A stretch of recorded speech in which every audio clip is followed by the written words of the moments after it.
नगे च सुरेन्द्रे च कौशिके पाद संस्पृशि निर्विशेष मनस्काय श्री वीरस्वामिने नमः। उत्तरध्ययनानि। आगम में कहा गया है, विजहित पुब्ब संजोगम न शिणेहम कहिंचि कुब्बिज्जा अशिणेह शिणेह करे हिम दोष पओसे हिम मुच्चये भिक्खु। अध्रुव अशाश्वत यह संसार है, इसमें प्राणी दुर्गति को प्राप्त न हो ऐसा ध्यान रखना एक विशिष्ट बात है, परंतु दुर्गति से बचाव कैसे हो सकता है। आगम में सुगति प्राप्ति की बातें भी बताई गई है कि सुगति प्राप्त हो तवो गुण पहानस्य उज्जुमयी खंति संजम रयस्य परिसहे जीर्णन्तस्य सुलहा सुगई तारिसगस्य। कि तपोगुण प्रधान जीवन है, जहाँ तपस्या चलती है विभिन्न रूपों में, तपोगुण जीवन में प्रवर्तमान रहता है। कभी कोई तप, कभी कोई तप। और साधु तो तपोधन, साधु का धन तो तपस्या। और भी धन है, एक धन तपस्या है।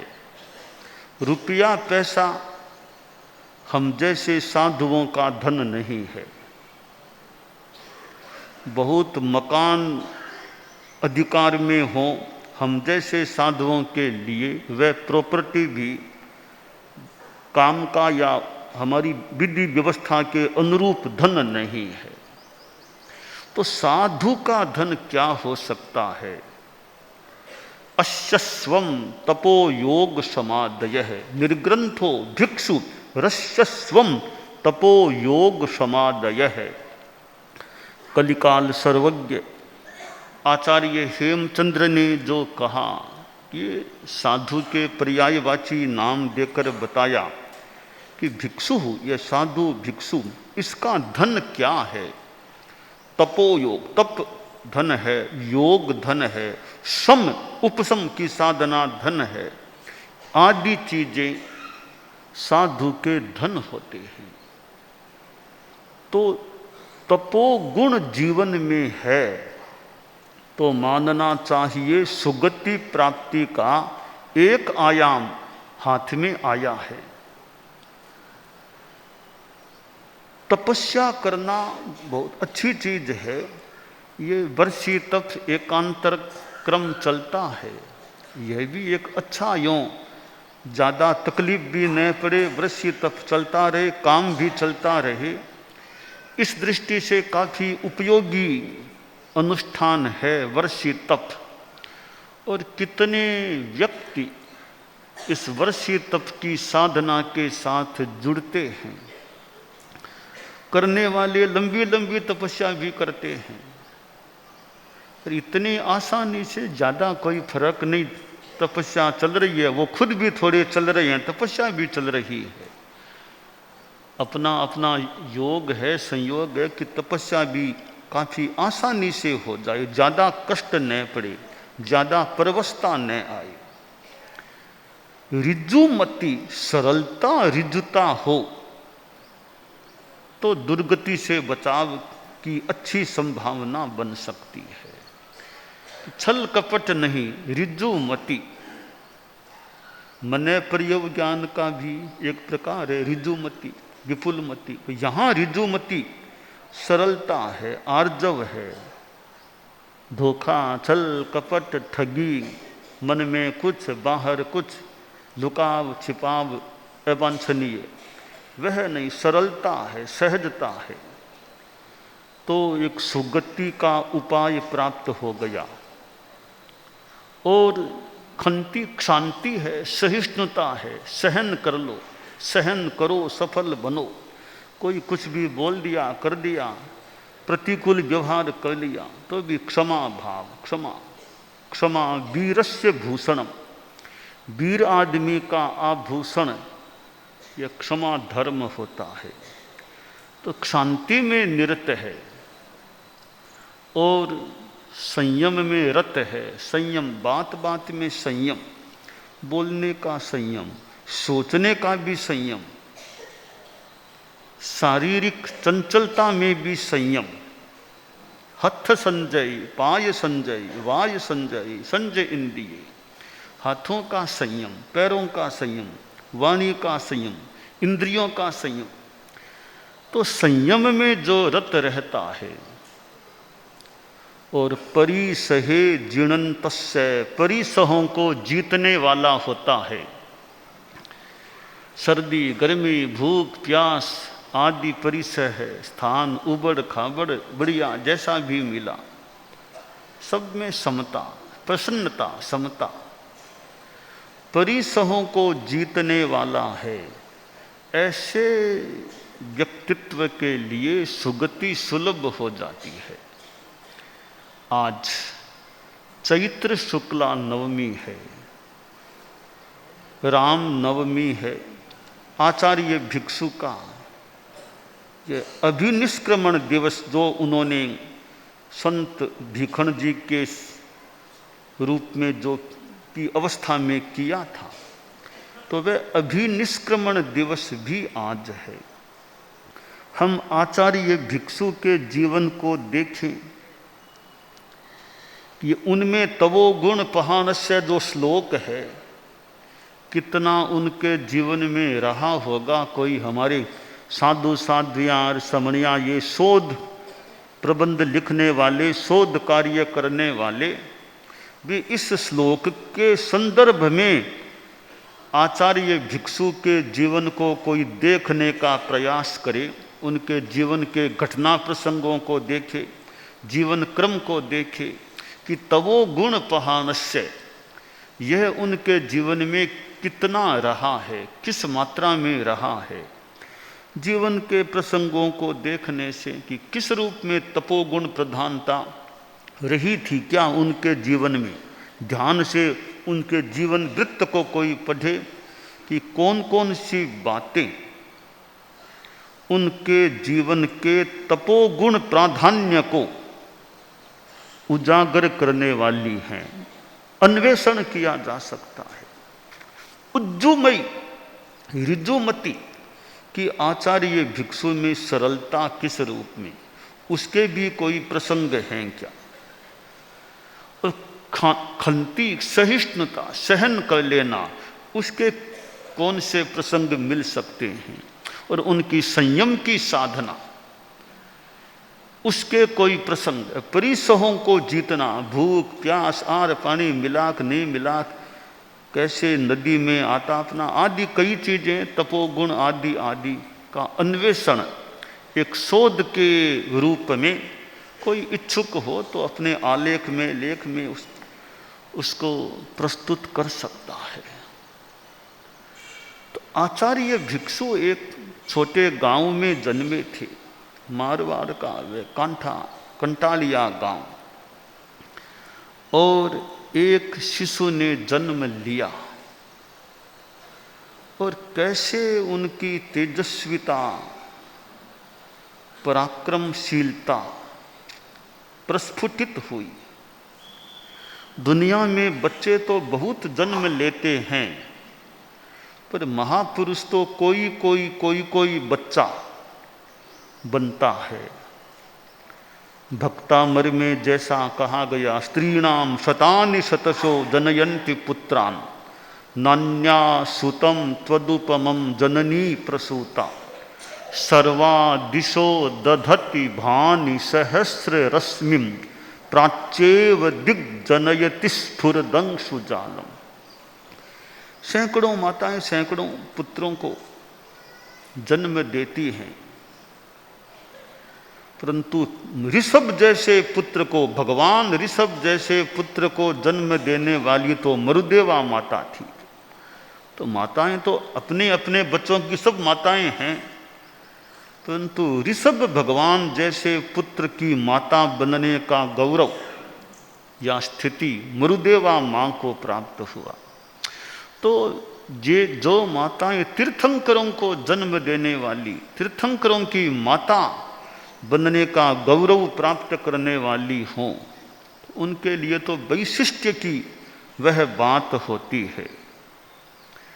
तीर्थंकरों की माता बनना तो बहुत ही ऊंची बात है, तीर्थंकर के प्रतिनिधि की माता बनना भी एक विशेष बात। आचार्य भिक्षु को हम तीर्थंकर के प्रतिनिधि के रूप में देखें तो मां दीपा जी को, एक ऐसे पुत्र रत्न को जन्म देने का मानो अवसर प्राप्त हुआ। और फिर सिंह का स्वप्न, तीर्थंकर की माताएं जो महास्वप्न देखती हैं, वैसा महास्वप्न मानो देखने वाली वो माता दीपा जी। और हम स्वप्न पर ध्यान दें कि सिंह का स्वप्न जिस मां ने देखा है शिशु के संदर्भ में, तो वह जातक, वह शिशु, वह बच्चा तो कितना पराक्रमशाली होना चाहिए। और हम आचार्य भिक्षु के जीवन के पराक्रम को, साहस को देखें तो बहुत एक सामंजस्य लगता है कि सिंह का स्वप्न, इतना पराक्रम, इतना साहस। तो सिंह का स्वप्न देखा है, तो इतना पराक्रमशील व्यक्तित्व दुनिया में आया है, तो वो कोई अतिशयोक्ति नहीं लगती कि भी सिंह का स्वप्न आया कि नहीं भगवान जाने। तो जो पराक्रम है, स्वामी जी का जो पराक्रम साहस हम देखते हैं, तो ऐसे महान व्यक्तित्व की मां को सिंह का सपना आ जाए तो कोई आश्चर्य की बात नहीं, इतना पराक्रमशील व्यक्तित्व है।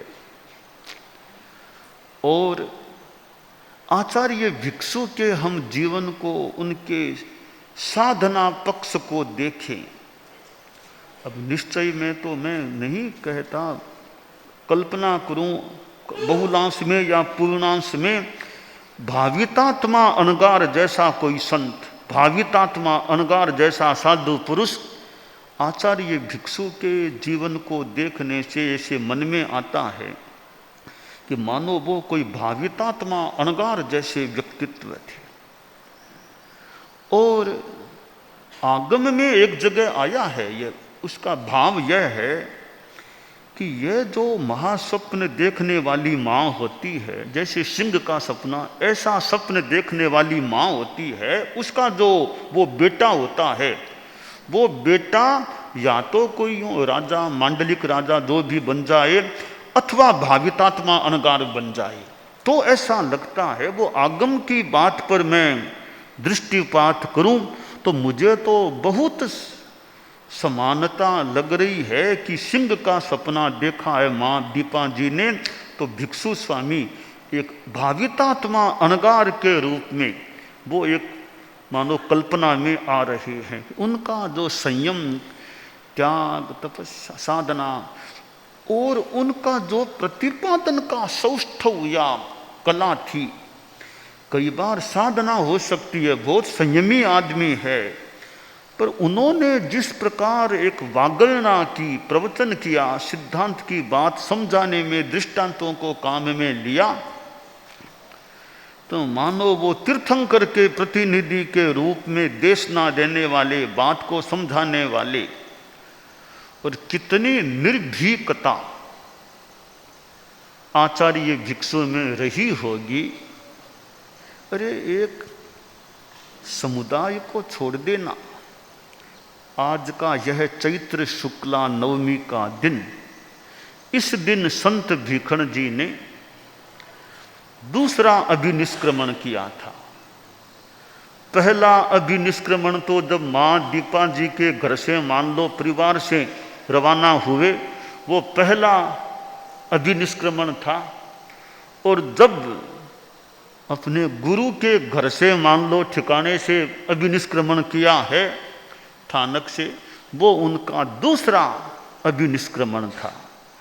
आज के दिन संत भीखण जी ने अपने जीवन में दूसरा अभिनिष्क्रमण किया था। और यह अभिनिष्क्रमण करना भी कोई सामान्य बात नहीं है। एक सिद्धांतों के संदर्भ में, आचार के संदर्भ में चर्चा वार्ता करने के बाद उन्होंने कोई प्लानिंग अपनी की होगी।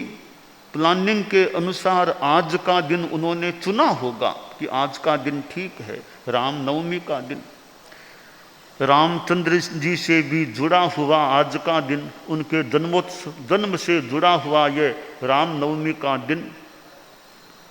और रामचंद्र जी भी, हम रामायण को देखें, राम यशो रसायन, हमारे जो रामायण चलती है जिसका व्याख्यान आख्यान गुरुकुलवास में इन वर्षों में मुख्य मुनि रामायण का वाचन किया करते हैं। पहले तो मैं वर्षों तक मैंने भी किया, फिर बाद में अब इन वर्षों में मुख्य मुनि के द्वारा यह रामायण का व्याख्यान होता है। इस बार भी तैयारी रखें, आगे चतुर्मास में फिर रामायण का व्याख्यान वांचने की तैयारी महावीर रखें कि फिर कैसे व्याख्यान रात्रि में रामायण का रात्रि में हो, तो यहाँ होने से कईयों को लाभ मिल जाए सुनने का और का। इस बार तो टाइम भी थोड़ा ज़्यादा टाइम रामायण में अपेक्षा अनुसार लगाया जा सकता है। तो हम रामायण को देखें, रामायण का जो हमारे यहाँ चालू ग्रंथ है वो ग्रंथ भी थोड़ा उच्च स्तर का ग्रंथ है। उसकी राग रागिणियाँ और उसमें जो कोई सुक्त और जैसे वो हैं, जिस रूप में वो है, एक मानो कुछ पांडित्य युक्त, वैदुष्य युक्त, इतनी अच्छी राग रागिणियाँ, तो वह रामायण है। उसमें हम रामचंद्र जी के जीवन को भी देख सकते हैं। और रामचंद्र जी के लिए जो वागीश्वर ने संस्कृत में जो कहा है, कवि वागीश्वर, कि यह विजेतव्या लंका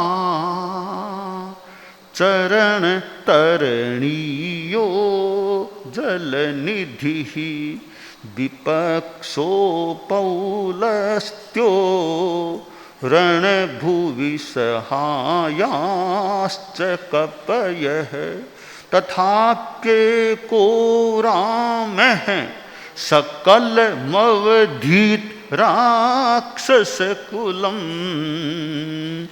क्रियासिद्धिः सत्वे वसति महतां नोपकरणे। रामचंद्र जी के लिए कहा गया कि उनका जो पराक्रम कह दें, कैसी स्थिति थी, लक्ष्य था लंका को जीतना है, पर समुद्र है बीच में, कैसे पार करें, कि चरण तरणीयो, पैरों से पार करना होगा समुद्र को, वो भी एक चुनौती सी है, पार करना है। और साथ ही सहायक कौन है, इधर तो रावण जैसा प्रतिपक्षी, रावण जैसा एक विद्यावान व्यक्ति, प्रभावशाली व्यक्ति, वो प्रतिपक्ष में है। इधर रामचंद्र जी हैं, लंका जीतना लक्ष्य है, और सहायक कौन है, रणभुवि सहायाश्च कपयः, ये बानर है, वो सहायक हैं इस रण क्षेत्र में, बानर सेना है। अब कैसे जीते रावण को, लंका को कैसे जीते, तथाप्येको रामः सकलमवधीत राक्षस कुलम। अकेले रामचंद्र जी कह दे या उनके कुछ साथी कह दे कि राक्षस कुल को कैसे उन्होंने नष्ट किया, कि कैसे किया, तो कवि ने एक निष्कर्ष प्रस्तुत किया है कि साथी तो मानो कपि थे, वानर थे, परंतु इतनी सफलता कैसे मिली, क्रिया सिद्धि ही सत्वे वसति महताम नोपकरणे, कि महान पुरुष होते हैं उनकी क्रिया की सफलता सिद्धि है वो उनके सत्व में प्रतिष्ठित होती है। उपकरण तो निमित्त है, ठीक उनका भी मूल्य है, पर सत्व वो उनका साहस मनोबल और उनकी सूझबूझ वो एक महत्वपूर्ण चीज होती है। तो ऐसे एक लंका को जीतने का एक सामने लक्ष्य, इधर रावण जैसा शक्तिशाली प्रतिपक्षी, कि फिर भी रामचंद्र जी ने कैसे विजय को प्राप्त कर लिया था। हम इसी आलोक में आचार्य भिक्षु को देखें कि आचार्य भिक्षु को हम रामचंद्र जी की जगह है, हमारी एक कल्पना से देख लें कि रामचंद्र जी की जगह हम आचार्य भिक्षु को देखें। रामचंद्र जी मर्यादा पुरुषोत्तम, आचार्य भिक्षु भी मर्यादाकार है। और रामचंद्र जी के सामने लंका जीतना एक कार्य था, इधर संत भीखन जी के सामने संयम के संदर्भ में कुछ करना, अभिनिष्क्रमण करना, क्रांति करना, वो उनका एक कार्य था। तो भीखन जी महाराज जैसे व्यक्ति, उनमें भी कितना सत्व, कितना पौरुष, कितना पराक्रम, कितना अभयत्व, अभय का भाव उनमें रहा होगा। और वे आज के दिन उन्होंने जो एक प्रस्थान किया था, वह प्रस्थान उन्होंने छोड़ा नहीं। कठिनाइयाँ आई, जो कुछ भी आई, पर छोड़ा नहीं। यह उनके साहस को द्योतित कर रहा है। वरना कठिनाइयाँ आए, ऐसा ठीक, ऐसा छोड़ो छोड़ो, आदमी छोड़ दे मार्ग को। डर की क्या बात पथिक काली रातों में, डर की क्या बात पथिक काली रातों में, पथ में उजियाला होगा लो दीपक हाथों में, पथ में उजियाला होगा लो दीपक हाथों में। दुनिया के दीपक धोखा दे सकते हैं, दुनिया के दीपक धोखा दे सकते हैं, साहस का दीपक जलता झंझावातों में, साहस का दीपक जलता झंझावातों में। आचार्य भिक्षु या संत भीखन जी के पास अनेक दीपक रहे होंगे, एक दीपक मान लें, कुछ भी मान लें, वो उनका मनोबल, साहस का जो भाव था। इतना साहसी आदमी, इतना मनोबली व्यक्ति मिलना एक विशेष बात प्रतीत हो रही है। आज के दिन जो अभिनिष्क्रमण किया, मानो कि यह उनका मनोभाव था कि प्रभु के पथ पर चलना है। प्रभो तुम्हारे पावन पथ पर जीवन अर्पण है सारा, बढ़े चले हम रुके न क्षण, हो यह दृढ़ संकल्प हमारा। प्रभो तुम्हारे पावन पथ पर जीवन अर्पण,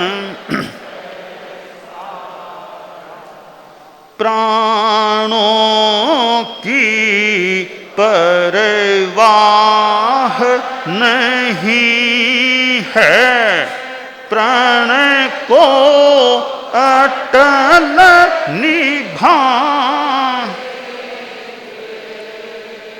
नहीं अपेक्षा है औरों की, स्वयं लक्ष्य को पाएंगे।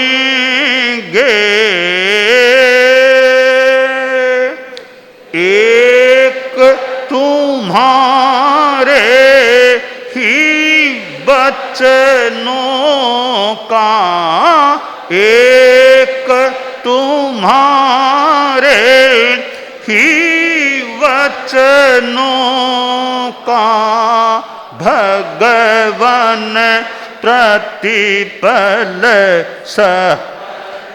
सहारा प्रभो तुम्हारे पावन पथ पर जीवन अर्पण शुद्धाचार विचार भित्ति पर हम अभिनव निर्माण करें सिद्धांतों को अटल निभाते निज पर का कल्याण करें इसी भावना से भिक्षु का इसी भावना से भिक्षु तुलसी चमका भाग्य सितारा प्रभो तुम्हारे पावन पथ पर जीवन अर्पण बढ़े चले हम रुके न क्षण भी हो यह दृढ़ संकल्प हमारा प्रभो तुम्हारे पावन पथ पर। तो संत भीखण जी का मानो ऐसा मनोभाव कि प्राणों की परवाह नहीं, मर पूरा देश, भले प्राण जाएं तो जाएं, साधना करनी है, आचार पालना है। तो ऐसा मनोबल हमारे में भी रहे, हम सब में भी रहे भी अपने साधना पथ पर भौतिकता के आकर्षण या चकाचौंध हमारे मन को विचलित करने में सफल न हो सके और साधना पथ पर हम आगे बढ़ते रहें। और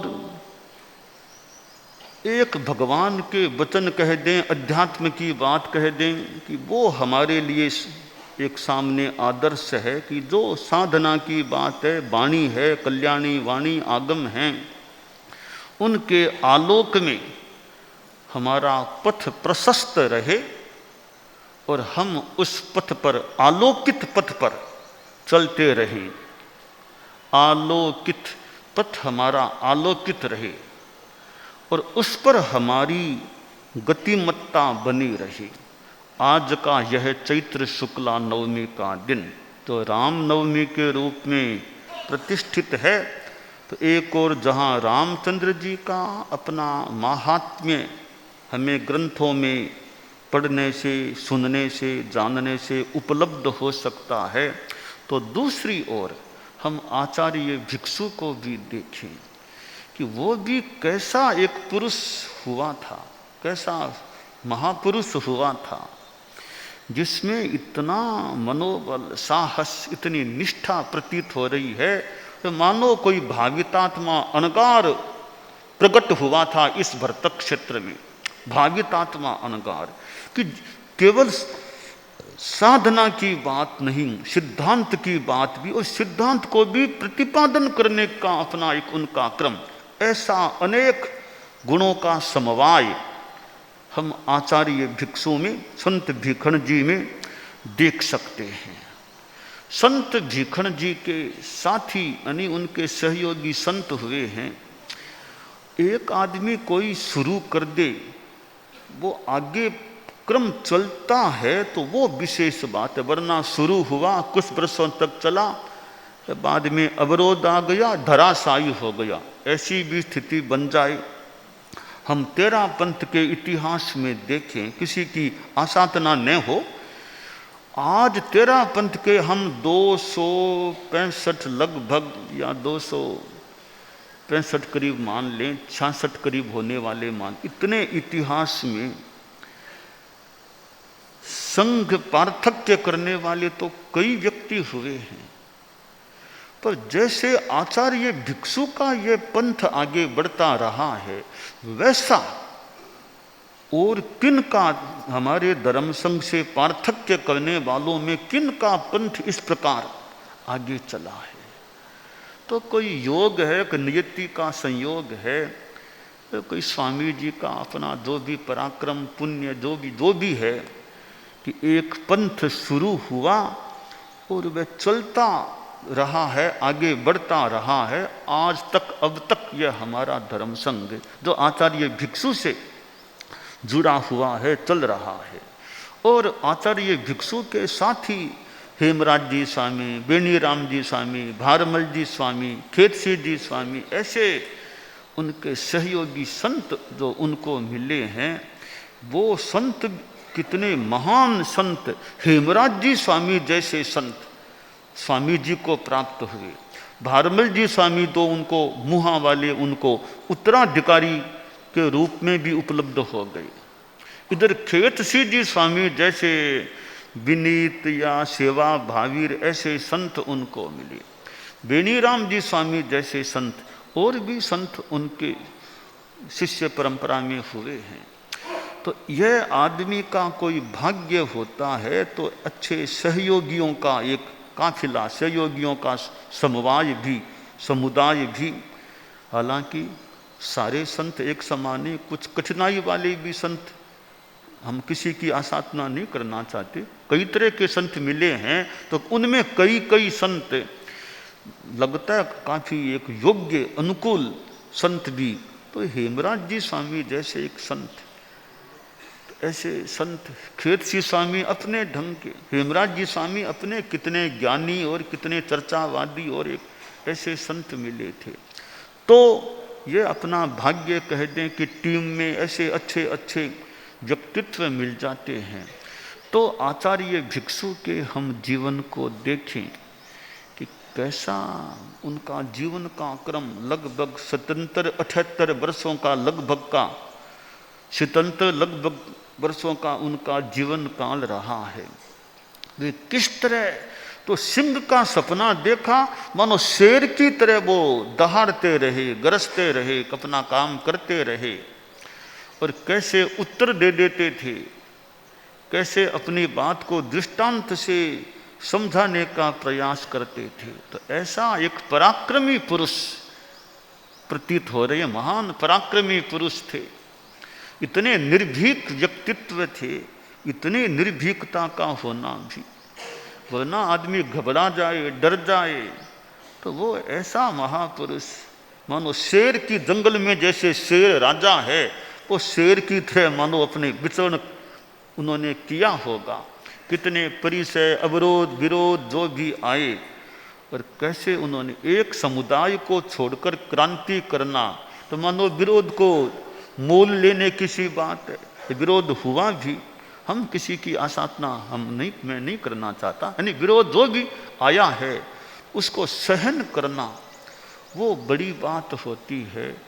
तो आज का दिन हमारे धर्म संघ के इतिहास की दृष्टि से एक धर्म संघ के जन्म की पृष्ठभूमि के रूप में, मानो गर्भावस्था के रूप में, जैसे बच्चा पैदा पहले गर्भावस्था में, तो वो एक तेरा पंथ की गर्भावस्था मानो किसी अंश में वो एक आज के दिन हुई। और स्वामी जी ने जो अभिनिष्क्रमण किया, और फिर कुछ महीनों का उनका जो समय बीता है, और वो कैसे आगे बढ़े हैं, और नाम भी तेरा पंथ पड़ा है। 11, 12 तेरे संख्या के साथ भी योग है, तेरे साधु, तेरे श्रावक, तेरे नियम जो भी संख्या के साथ भी तेरा पंथ का अर्थ जोड़ा जा सकता है। दूसरा जो यह अर्थ कि तेरा पंथ हे प्रभो, यह तेरा पंथ। प्रभो, पंथ तो आपका है, हम तो चलने वाले पथिक हैं। तो मानो भगवान महावीर को उन्होंने आगे रखा कि प्रभु पंथ मेरा नहीं, मेरा नहीं, पंथ आपका है। कितना एक इसमें भी हम एक विनय का दर्शन कर सकते हैं। भिक्षु पंथ नाम नहीं, विकर्ण जी का भिक्षु पंथ नाम नहीं, पंथ तुम्हारा प्रभो, तुम्हारा, मेरा नहीं, मेरा पंथ नहीं, पंथ तुम्हारा है, आपका है, हम तो चलने वाले। तो इसमें विनय के भाव को हम किसी रूप में देख सकते हैं कि तेरा, दूसरे को श्रेय देना तुम्हारा, आपका है, मेरा नहीं। तो यह तेरा पंथ कह देना, हे प्रभु यह तेरा पंथ, यह विनयशीलता मानो उनके साथ जुड़ गई, तेरा पंथ के साथ भी जुड़ गई। और फिर तो कहने वाले तेरा पंथ मेरा पंथ। जब आचार्य महाप्रज्ञ जी सन 2002 में अहमदाबाद पधारे थे, सागर सदन में वो प्रवास हो रहा था और वहाँ वो कार्यक्रम हुआ, तो नरेंद्र मोदी जी मुख्यमंत्री थे गुजरात के, वे वहाँ प्रोग्राम में आए थे। तो वो भाषण उन्होंने दिया, उन्होंने भाषण में ऐसा सा वाक्य बोला कि तेरा पंथ मेरा पंथ बन जाए, तेरा पंथ मेरा पंथ बन जाए। ये उनके वाक्य में, वचन में ऐसा है, प्रभु वो आपका जो पंथ है वो मेरा पंथ, मैं उस पर चलने वाला, इस रूप में चलने वाला। हमारे वो तेरा पंथ मेरा पंथ कार्यशाला, वो उपक्रम भी तेरा पंथ मेरा पंथ कार्यशाला।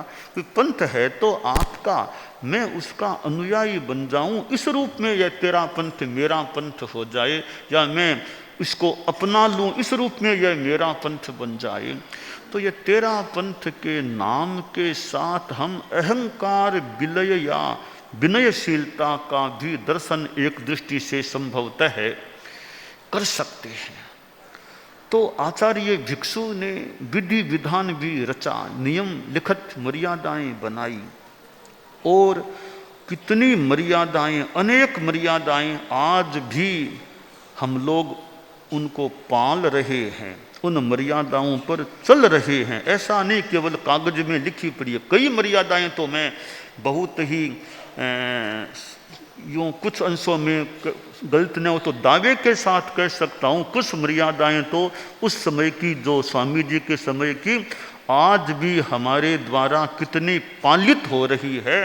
और शायद अच्छे ढंग से कि शिष्य शिष्याएं नहीं बनाना, तो हमारे यहाँ तो यह मर्यादा इतनी मानो सहज हो गई है कि साल में एक बार भी कोई इन्होंने शिष्य बना लिए, ऐसी बात नहीं आती। तो कितनी हमारे जीवन में आत्मसात हो गई, हमारे संग में आत्मसात हो गई। इस मर्यादा का कोई लोप देखने में, सुनने में संभवतः आता नहीं है कि एक आचार्य की आज्ञा में रहना। अब यह मर्यादा इतनी सहज है, 3, 4, 5 आचार्य देखने को तेरा पंथ में नहीं मिलते हैं, 2 भी नहीं मिलते हैं।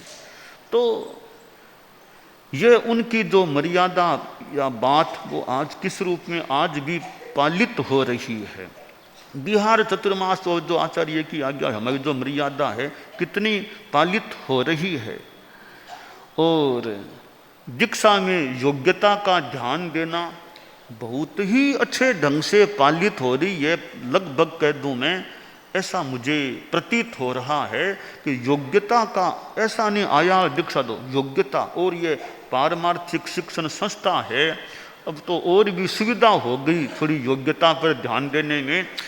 तो यह योग्य व्यक्ति को दीक्षित करें, यह मर्यादा भी कितनी पालित हो रही है। और उत्तराधिकारी की बात हमारी परंपरा में चली आ रही है, उसका भी पालन होता आया है। लगभग कह दें, प्रायः कह दें, तो वो हमारे यहाँ आचार्य भिक्षु ने जो एक मर्यादाएं हमें दी, उनका पालन भी हो रहा है। और भी हम जागरूक रहें, और भी अलर्ट जागरूक रहें, पर पालन हो रहा है।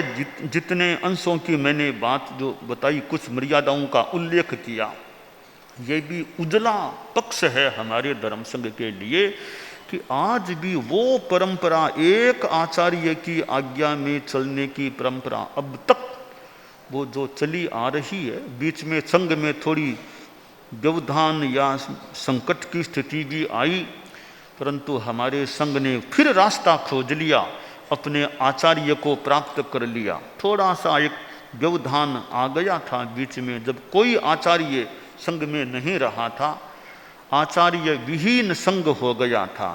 परंतु कोई संघ का सौभाग्य माने कुछ भी माने, वापिस वो अनुसंधान हो गया, जुड़ाव हो गया और हमें हमारे धर्म संघ को सप्तम आचार्य श्री डालगणी उपलब्ध हो गए थे। तो यह जो हमारे धर्म संघ की व्यवस्था है, क्रम है, और आचार्य भिक्षु से यह जुड़ा हुआ हमारा धर्म संघ है। तो इस संघ में उनकी जो उत्तरवर्ती आचार्य परंपरा चली, भारमल जी स्वामी से लेकर आज तक मान लें, भारमल जी स्वामी से लेकर अब तक सारे आचार्य भिक्षु के उत्तराधिकारी ही हैं। भारमल जी स्वामी से लेकर ठेठ आज तक सारे के सारे यों माने आचार्य भिक्षु के उत्तराधिकारी हैं। भारमल जी स्वामी के लिए अनंतर उत्तराधिकारी कह दें तो बाकी सब उनके परंपर एक के बाद एक उनके उत्तराधिकारी हैं। तो उनकी ये आचार्य परंपरा आगे बढ़ी है। और आचार्य श्री तुलसी को तो हमने आंखों से देखा है, उनके पास कितनों को रहने का मौका मिला है। और आचार्य श्री तुलसी जो उनमें भी जो एक पौरुष अनुमानित हो रहा है, कितने विरोध संघर्ष आए, आचार्य महाप्रज्ञ जी गुरुदेव तुलसी के उत्तराधिकारी बने। और उनका एक आगम के कार्य की दृष्टि से ये प्रेक्षा ध्यान, ये उनका जो योगदान है, आज जो हमें आगम उपलब्ध हैं, योगदान औरों का भी है, औरों का भी है। गुरुदेव तुलसी तो वाचना प्रमुख थे, उनका भी महात्म्य योगदान है। परंतु ये जो आचार्य महाप्रज्ञ जी को हम एक प्रधान मान लें इस कार्य के, गुरुदेव तुलसी तो वाचना प्रमुख थे, इतना ही नहीं, नाम ही नहीं, वो स्वयं भी श्रम भी करते थे, श्रम भी उन्होंने किया आगम के कार्य में। और उनकी भी कितनी कोई तड़फ आगम काम के प्रति रही होगी। तो कितने आगम उनके सामने प्रस्तुत हो गए थे। तो प्रेक्षा, तो आचार्य महाप्रज्ञ जी का आगम कार्य में औरों का है, मैं उसको भी स्वीकार करता हूँ, औरों का अपना अपना है, उतना वे साधुवाद के पात्र हैं। परंतु मैं प्रमुखता से या एक धुरंधर के रूप में देखूं तो आचार्य महाप्रज्ञ जी, उनकी प्रज्ञा, उनका ज्ञान, उनका लेखन, या टिप्पण क्या और क्या, भाष्य क्या, कितने आचार्यांग पर तो संस्कृत में भाष्य तैयार कर दिया। तो उनके आचार्य भिक्षु के ये उत्तराधिकारियों की परंपरा है। तो आज हम जैन विश्व भारती में अभी बैठे हैं और मुझे जानकारी मिली आज जैन विश्व भारती का स्थापना दिवस भी है। यह चैत्र शुक्ला नवमी जो रामचंद्र जी से जुड़ा हुआ, जन्म से जुड़ा हुआ आचार्य भिक्षु हमारे धर्म संघ से वो अभिनिष्क्रमण दिवस के रूप में जुड़ा हुआ है। तो जैन विश्व भारती का भी आज यह स्थापना दिवस है। आचार्य श्री तुलसी के समय जैन विश्व भारती का प्रादुर्भाव हुआ था। गुरुदेव तुलसी के समय में कितने कितने आयाम, नए आयाम उद्घाटित हुए थे। उनमें एक चीज यह जैन विश्व भारती भी है। और एक जैन विद्या की दृष्टि से जैन विश्व भारती 3 शब्द हैं।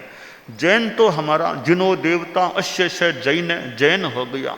विश्व, विश्व का क्या मतलब है? विश्व का एक अर्थ है संसार, जगत, वर्ल्ड। विश्व का दूसरा अर्थ है होल, समस्त, सारा, संपूर्ण, वह भी विश्व का अर्थ है। तो जैन विश्व यानी जैन का समस्त, संपूर्ण, भारती यानी विद्या, जहाँ जैन धर्म की सारी विद्या जहाँ मिले, जहाँ अध्ययन आदि चले, शोध आदि चले, वो है जैन विश्व भारती। कि जैन धर्म की विद्या, जैन धर्म का ज्ञान जहाँ मिल सके, जितना ज्ञान भारती यानी विद्या, जैन विश्व भारती, जैन धर्म की समस्त विद्या जहाँ मिल सके वो है जैन विश्व भारती। तो यह जैन विश्व भारती आज योगक्षेम वर्ष हमारा चल रहा है। अब योग है, पहला योगक्षेम वर्ष हुआ 1989 वो भी जैन विश्व भारती में हुआ, लाडनो में हुआ, जैन विश्व भारती में हुआ। दूसरा भी फिर जैन विश्व भारती में ही हुआ। ऐसा नहीं कि और कोई स्थान, कोई योग की बात है कि जैन विश्व भारती का कोई महात्म्य है, क्या है कि दूसरा योगक्षेम वर्ष भी तो लगभग मान लो 36 वर्ष के बाद शुरू हुआ है, वो भी उसी प्रांगण में, उसी जैन विश्व भारती में वह हो रहा है। अब जैन विश्व भारती, अब यहाँ साधु साध्वियाँ समणियाँ और हैं भी, यह जितनी अनुकूलता की स्थिति है कि शोध करना हो तो वर्धमान ग्रंथागार है, साहित्य सदनम है, किताबें चाहिए, साहित्य सदनम से प्राप्त करने का प्रयास, वर्धमान ग्रंथागार से साहित्य चाहिए, किताबें पुरानी पांडुलिपियाँ वो प्राप्त करने का प्रयास कर ले। तो शोध करना हो तेरह पंथ के बारे में, जैनिज्म के बारे में, तो इस परिसर में शोध करने वालों के लिए कितनी सुविधा है कि साहित्य की उपलब्धि हो सकती है, कि साधना के शिविर लगाने हैं। आचार्य तुलसी अंतर्राष्ट्रीय शिक्षा ध्यान केंद्र जैन विश्व भारती में है। हमारे अभी 2 शिविर जो लगे हैं उस स्थान का उपयोग शिविर में भी हो गया। तो कितनी अनुकूलता, वो साधना करना तो वो स्थान है, शिविर लगा लो, वहाँ रह जाओ, वो अनुकूलता। और तो क्या कि साधु साधियों को दवाई चाहिए, ये सेवा भावी कल्याण केंद्र रसायनशाला, एक दवाई चाहिए तो वहाँ जैन विश्व भारती के लोग भावना बातें होंगे भी, दवाइयाँ ले लो, खूब लो दवाइयाँ, जितने जरूरत हो खूब दवाइयाँ, कृपा कराओ, जरूरत निपटाओ दवाइयों का। तो आयुर्वेदिक दवाइयाँ चाहिए, तो कितनी बड़ी अनुकूलता। वैद्य जी को दिखा दो, दवाइयाँ ले लो, तो कितनी अनुकूलता है। इतने साधु साधियाँ समणियाँ और एक दवाई चाहिए, ज़्यादा दूर जाने की जरूरत नहीं, थोड़ा घूमना भी हो जाए वहाँ चला जाओ, सेवा भावी कल्याण, दवाइयाँ ले लो। तो यह स्वास्थ्य की भी कितनी, अब तो नेचुरोपैथी और हो गई है। जैन विश्व भारती इंस्टीट्यूट जो मान्य विश्वविद्यालय है, हम दोनों को एक साथ देखें तो आज शिक्षा की दृष्टि से इस पूरे परिसर या आसपास को देखें, प्राइमरी से लेकर के ठेठ पीएचडी तक को देख लें।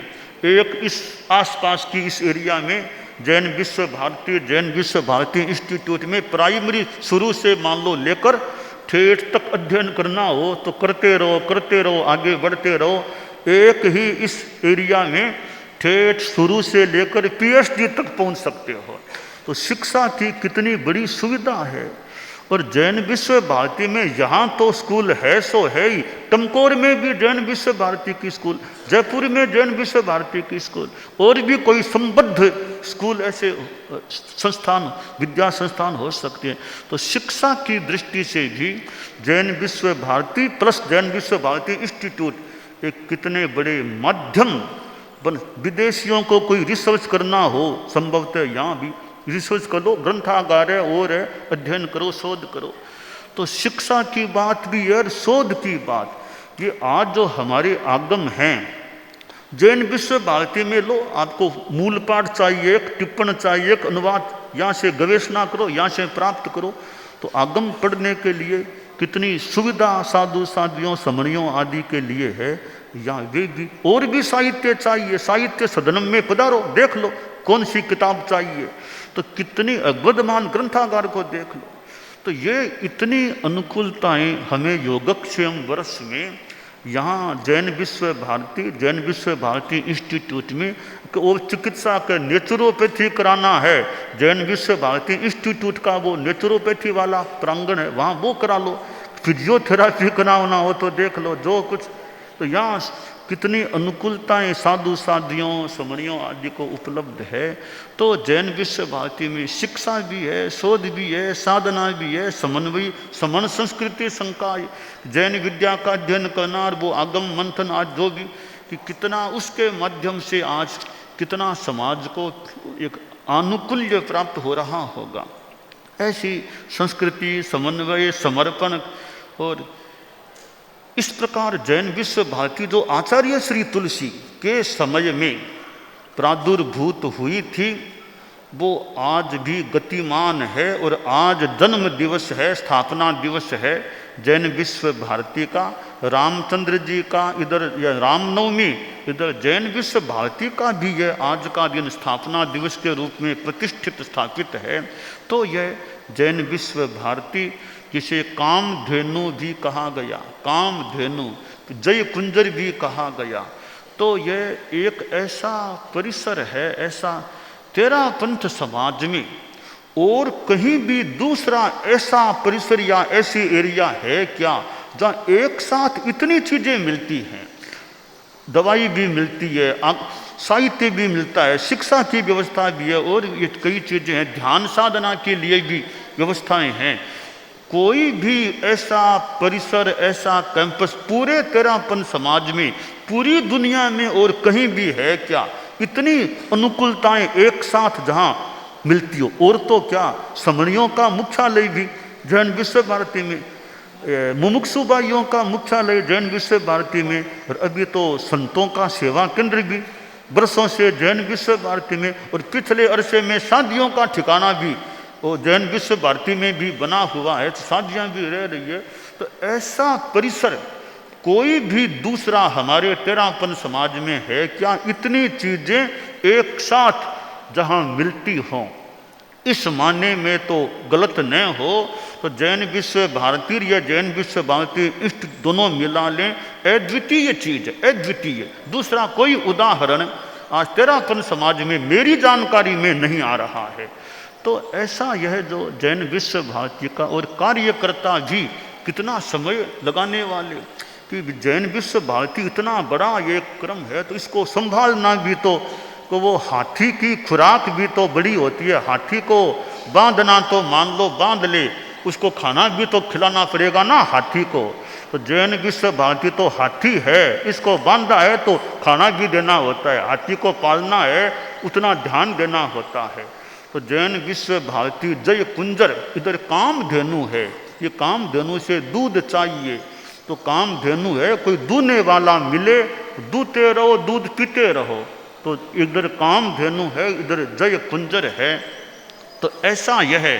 तो जैन विश्व भारती का यह क्रम आचार्य श्री तुलसी के समय जिसका प्रादुर्भाव हुआ, और गुरुदेव तुलसी का भी इसके प्रति कितना मनोभाव रहा होगा, और बाद में जो मान्य विश्वविद्यालय की जो स्थिति का क्रम बना उसके प्रति भी आचार्य श्री तुलसी का कदे महाप्रज्ञ जी को हम साथ में ही मान लें, उनका चिंतन, उनकी ललक या उनका प्रयास या उनकी भावना कैसे इसका विकास हुआ है। एक मान्य विश्वविद्यालय की स्थिति का मिल जाना, कितने साधु साध्वियाँ आज जैन विश्व भारती मान्य विश्वविद्यालय के माध्यम से पीएचडी कर चुके हैं, मास्टर डिग्री प्राप्त कर चुके हैं, ये स्नातक डिग्री, बैचलर डिग्री प्राप्त की है। हमारे मुख्य मुनि तक जैन विश्व भारती इंस्टीट्यूट से ये बीए एमए कर आज डॉक्टरेट की उपाधि को प्राप्त होकर डॉक्टर की उपाधि से समलंकृत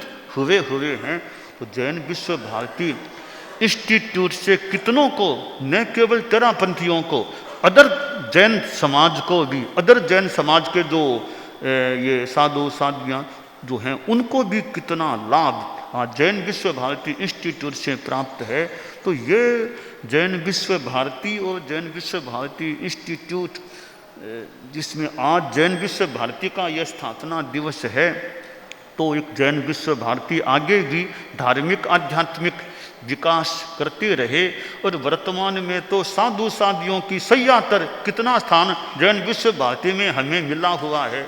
3 ठिकाने तो संतों के हैं, ये भिक्षु विहार, अहिंसा भवन, महात्मा 3 ठिकाने तो पुरुष संतों के हैं। साधियों के भी 3 ठिकाने, वो प्रज्ञा निलय अमृतायन है, उधर वो समाधि वरम 3 ठिकाने।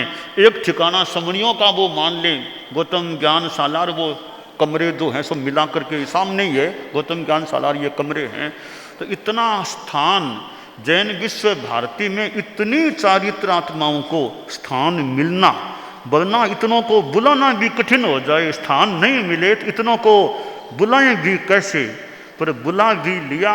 और कितने मकानों में जैन विश्व भारती हमारी सैयातर बनी हुई है, जैन विश्व भारती के व्यक्ति हमारे सैयातर हैं कि जहाँ इतना यह स्थान उपलब्ध है। सैयातर में नाम तो उनका है, ये जो चेन्नई वाले है ना, जयंतीलाल जी सुराना। एक नाम जैन विश्व भारती में एक आदमी को नाम फिक्स करना होता है, तो हमने वो जयंतीलाल जी सुराना को सैयातर मान लिया। ये चीफ ट्रस्टी भी होते हैं, चीफ ट्रस्टी हैं जैन विश्व भारती के, यानी मूल जैन विश्व भारती है। तो कितना स्थान साधु साधियों को, चारित्रात्माओं को जैन विश्व भारती में उपलब्ध हुआ है। क्लासों के लिए भी स्थान मिल रहा है, क्लास लगाने के लिए भी। तो यह आचार्य श्री तुलसी के समय जो क्रम शुरू हुआ, जिसका आज स्थापना दिवस है, यह जैन विश्व भारती क्या अध्यात्म धर्म की दृष्टि से आध्यात्मिक धार्मिक सेवा करती रहे, मंगल कामना है। दानान शिष्ठम अभयपयानम सच्चे सुया अनवज्जं वयंती तवेशु या उत्तम ब्रह्मचेरम लोगुत्तमे समणेनाय पुत्ते।